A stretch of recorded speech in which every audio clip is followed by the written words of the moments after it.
Fruit custard വളരെ എളുപ്പത്തിൽ ചെയ്യാവുന്ന ഒരു ഡെസേർട്ട് റെസിപ്പിയാണിത്.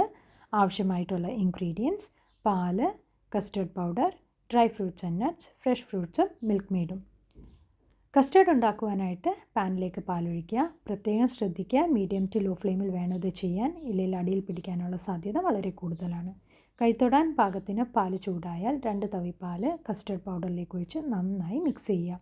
ചെറുചൂടുള്ളത് കൊണ്ട് തന്നെ പെട്ടെന്ന് മിക്സായി കിട്ടുകയും ചെയ്യും. പാലിളക്കിക്കൊണ്ട് തന്നെ മിക്സ് ഒഴിക്കാനായിട്ട് മറക്കരുത്. ഒരു നുള്ളു ഉപ്പും കൂടി ഇതോടൊപ്പം ചേർത്ത് കഴിഞ്ഞാൽ ഒരു പ്രത്യേക രുചി കിട്ടുന്നതാണ്. അതിനുശേഷം മിൽക്ക് മെയ്ഡും കൂടി ചേർത്ത് നല്ലപോലെ ഇളക്കി യോജിപ്പിക്കുക. മിൽക്ക് മെയ്ഡ് ഇല്ലാന്നുണ്ടെങ്കിൽ നമുക്ക് ഷുഗർ യൂസ് ചെയ്തും കസ്റ്റേർഡ് ഉണ്ടാക്കാവുന്നതാണ്. ഈ ഒരു പാകം എത്തുമ്പോഴേക്കും നമുക്ക് വാങ്ങി വെക്കാവുന്നതാണ്. ജസ്റ്റ് ഒന്ന് ചൂട് വിട്ട് കഴിഞ്ഞ് കഴിഞ്ഞാൽ നമ്മൾ തയ്യാറാക്കി വെച്ച കസ്റ്റേർഡ് വേറൊരു പാത്രത്തിലേക്ക് മാറ്റി നമുക്ക് ഫ്രിഡ്ജിൽ വെച്ച് തണുപ്പിച്ചെടുക്കാവുന്നതാണ്.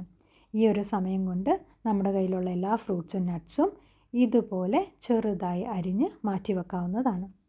എല്ലാം റെഡിയാക്കിയതിന് ശേഷം ഫ്രിഡ്ജിൽ നിന്ന് കസ്റ്റേർഡ് എടുത്ത് അതിലേക്ക് ഫ്രൂട്ട്സും നട്ട്സും ആഡ് ചെയ്ത് നന്നായി ഇളക്കി യോജിപ്പിക്കുക.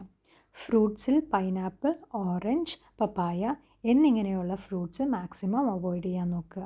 കാരണം അതിൽ നിന്ന് കയ്പിറങ്ങാനുള്ള സാധ്യത വളരെ കൂടുതലാണ്. അതുപോലെ തന്നെ ഡേറ്റ്സും ഒരുപാട് സോഫ്റ്റ് ആയിട്ടുള്ളത് യൂസ് ചെയ്യാതിരിക്കുക. കാരണം ഇപ്പോൾ ഈ വീഡിയോയിൽ കാണുന്ന പോലെ കട്ട കുത്താനുള്ള ചാൻസും വളരെ കൂടുതലാണ്. അധികം സോഫ്റ്റ് അല്ലാത്ത ഡേറ്റ്സ് ആണെങ്കിൽ അത് സ്പ്രെഡ് ചെയ്യാനും മിക്സ് ചെയ്യാനും ഒക്കെ വളരെ എളുപ്പമായിരിക്കും. ഇത്രയും തന്നെ ഉള്ളൂ. എല്ലാം കൂടി മിക്സ് ചെയ്ത് യോജിപ്പിച്ച് കഴിഞ്ഞാൽ നമ്മുടെ ഫ്രൂട്ട് കസ്റ്റേർഡ് റെഡി. എല്ലാവരും ട്രൈ ചെയ്യുക. വളരെ എളുപ്പമായിട്ടുള്ള റെസിപ്പിയാണ്. Thank you.